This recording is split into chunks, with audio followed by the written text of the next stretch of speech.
Hi everyone, welcome to my Teaching Through TradeBooks presentation screen recording. I wanted to show you that I chose the engineering lesson plan.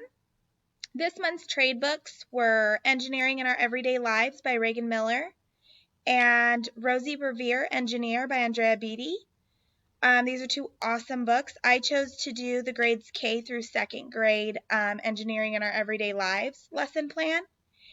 And basically, the purpose of this lesson plan is to build a better backpack, and students will learn that engineers design objects that people use every day, including backpacks.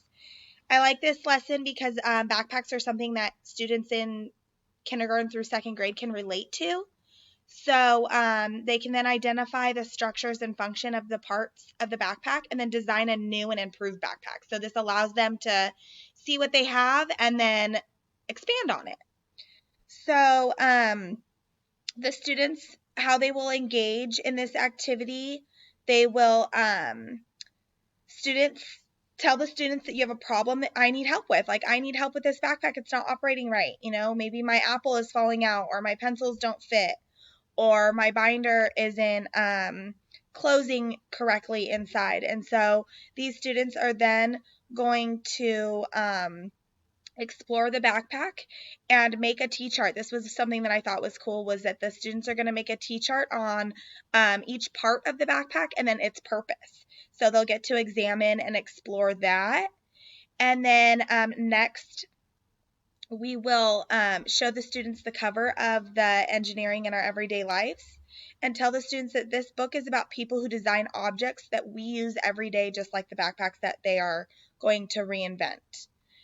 And so then we just encourage the students to think about creating like engineers would, and problem solving. And something that I liked is that teachers would explain to the students that something that is created by engineers to solve a problem is called technology. A lot of times students think that technology just has to do with video games and cell phones and things like that, but in all reality, when they're recreating these backpacks, they're actually using technology created by themselves, engineers. So then they are going to elaborate. They're going to revisit the book, and then they're going to elaborate on how they can use, different technologies in different ways to explain the purpose of their new and improved backpack. And then students are going to evaluate the new and improved backpack that they have created, and they're going to create a poster advertising their new and improved backpack.